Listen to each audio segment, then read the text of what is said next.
ఇక దీనికి సంబంధించి మరింత సమాచారాన్ని రామకృష్ణ ఫోన్ ఇన్ లో అందిస్తారు. రామకృష్ణ, చెప్పండి, ఇప్పటికే ఈ రేవ్ పార్టీలో జరిగిన ఘటనలు ఇటు దేశవ్యాప్తంగానే పెద్ద సంచలనం సృష్టిస్తూ వస్తున్నాయి. మరి ఇప్పుడు తాజాగా చూస్తే ఇటు సినీ ఇండస్ట్రీలో ఎప్పుడు ఏదో ఒకటి ఘటన అయితే జరుగుతూనే ఉంటుంది.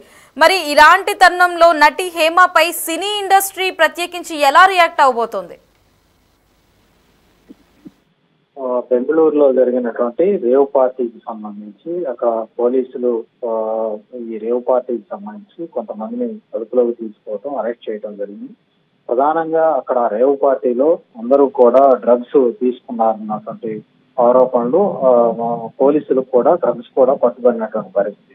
ఈ క్రమంలో ఆ పట్టుబడిన వాళ్ళందరి యొక్క బ్లడ్ శాంపిల్స్ సేకరించి టెస్ట్ కు పంపించడం జరిగింది. వారిలో మొత్తం 98 మందికి సంబంధించి శాంపిల్స్ సేకరించగా దాదాపుగా 70 మంది వరకు కూడా ఈ డ్రగ్స్ తీసుకున్నట్లుగా కూడా చాలా స్పష్టమైనటువంటి పరిస్థితి.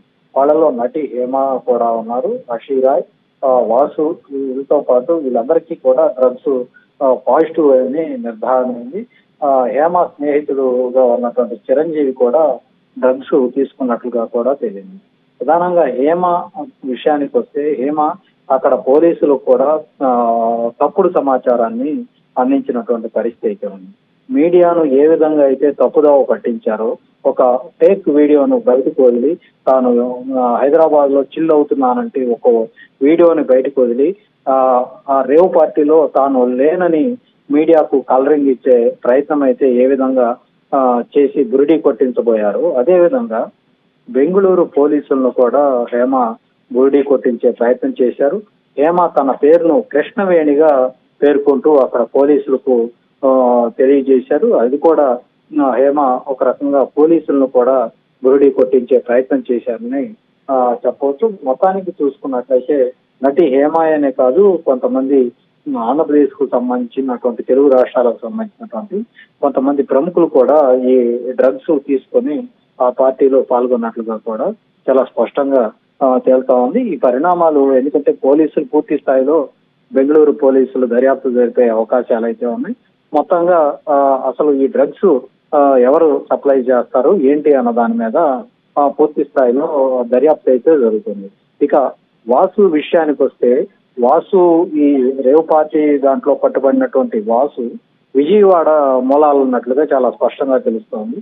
ఒకవైపు ఒకప్పుడు చాలా పేద కుటుంబంలో ఉన్నటువంటి వాసు ఆ తర్వాత ఒక క్రికెట్ బుకీతో ఏర్పడినటువంటి పరిచయం తోటి తన సామ్రాజ్యాన్ని విస్తరించి పెద్ద ఎత్తున ఈ రేవ్ పార్టీలు నిర్వహించే స్థాయికి వెళ్ళినట్టుగా కూడా ఇప్పుడిప్పుడే అతనికి సంబంధించినటువంటి పూర్తి స్థాయి సమాచారం బయటకు వస్తున్నటువంటి పరిస్థితి. విజయవాడ నుండే అతని ప్రస్థానం స్టార్ట్ చేసి విజయవాడలో దాదాపుగా 400 మంది బుకీలు అతని కనుసన్నల్లోనే నడుస్తూ ఉంటారని తెలుస్తా ఉంది. దాంతో పాటు ఎక్కడైతే ఎన్నికలు జరుగుతాయో దేశంలో ఉన్నటువంటి వివిధ రాష్ట్రాల్లో ఎన్నికలు జరిగినప్పుడు ఇతను స్వయంగా ఆ ఎన్నికల్లో గెలుపోవటముల మీద పెద్ద ఎత్తున పొలిటికల్ బెట్టింగ్లు కూడా నిర్వహిస్తా ఉన్నట్టు మనకు తెలుస్తా ఉంది. ఈ బెట్టింగుల ద్వారా పెద్ద ఎత్తున భారీగా డబ్బులు కూడా సంపాదించాడని, సుమారుగా ఒక 200 కోట్ల రూపాయలు ఇతను సంపాదించినట్టుగా కూడా మనకు తెలుస్తా ఉంది. దాంతో పాటు విజయవాడ ప్రాంతంలో ఖరీదైనటువంటి ఇళ్ల నిర్మాణంతో పాటు ఆస్తులు కూడా కొనుగోలు చేసినట్లు మనకైతే తెలుస్తుంది. ఏది ఏమైనప్పటికీ కూడా బెంగళూరు రేవ్ పార్టీలో పోలీసులకు దొరికిపోయినటువంటి తెలుగు వాళ్ళంతా కూడా ప్రస్తుతం అయితే ఒక రకంగా తెలుగు ప్రాంతాలకు చెడ్డ పేరు తెచ్చే విధంగా వ్యవహరించారని చెప్పాలి. ఒకప్పుడు హైదరాబాద్ కి రేవ్ పార్టీలన్నీ వేదికగా ఉండే, ఇప్పుడు పోలీసులు గట్టి నిఘా ఉండటంతో రేవ్ పార్టీలన్నీ కూడా బెంగళూరు శివారుకు వెళ్ళిపోయినటువంటి పరిస్థితి అయితే ఉంది. అక్కడ కూడా పోలీసులు ఉదాసీనంగా వ్యవహరించకుండా కఠినంగా వ్యవహరిస్తుంతో ప్రస్తుతం ఈ వేళ భాగవతం అంతా కూడా కోర్టుగా బయటకు వస్తా ఉన్న పరిస్థితి. ఎస్ రామకృష్ణ, ఇటు మనం చూస్తే ఎన్నికల సమయంలో పలు చోట్ల డ్రగ్స్ కూడా పట్టుబడ్డాయి. మరి రాజకీయ ప్రముఖులు కూడా ఈ రేవ్ పార్టీలో ఉన్నట్టుగా కూడా మనకి సమాచారం అందింది. మరి ఈ డ్రగ్స్, ఈ రాజకీయ ప్రముఖుల ప్రమేయం ఏమన్నా ఉందా డ్రగ్స్ ని తీసుకురావడానికి కావచ్చు వీటన్నిటికీ? తప్పకుండా, ఎందుకంటే మనం చూసుకున్నట్లయితే గతంలో విశాఖపట్నంలో పెద్ద ఎత్తున డ్రగ్స్ కలకలం రేగింది. ఆ తర్వాత విజయవాడలో కూడా ఒక పెద్ద కంటైనర్ లో డ్రగ్స్ ని పోలీసులు పట్టుకోవటం జరిగింది. విశాఖపట్నం అయితే ఏకంగా గంజాయి పెద్ద ఎత్తున వివిధ రాష్ట్రాలకు ఇక్కడి నుంచే తరలిపోతున్నటువంటి పరిస్థితి అయితే ఉంది. అయితే గంజాయిని లిక్విడ్ రూపంలో, చాక్లెట్ల రూపంలో కూడా పెద్ద ఎత్తున సప్లై చేస్తా ఉన్నటువంటి పరిస్థితి అయితే ఉంది. తెలుగు ప్రాంతాలు ఇప్పుడు ఈ మత్తు పదార్థాలకు వేదికగా మారినటువంటి దాంట్లో ఎలాంటి సందేహం లేదు. ఎక్కడ ఏ డ్రగ్స్ కు ఎలాంటి మూలం ఉన్నా ఈ తెలుగు రాష్ట్రాలే కీలకంగా ఉన్నాయి. అటు హైదరాబాదు ఒకప్పుడు చూసుకున్నట్లయితే అక్కడ కూడా పెద్ద ఎత్తున ఈ డ్రగ్స్ సప్లై అనేది పెద్ద ఎత్తున పట్టుబట్టడం, సినిమా ఇండస్ట్రీలో అప్పట్లో పెద్ద ఎత్తున కలకలం రేగినటువంటి పరిస్థితి ఉంది.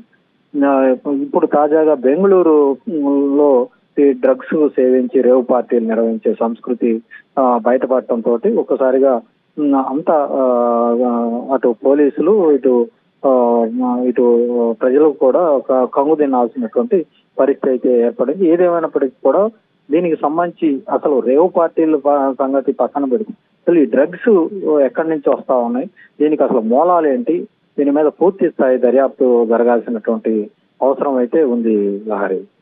Right Ramakrishna, thanks for the updates.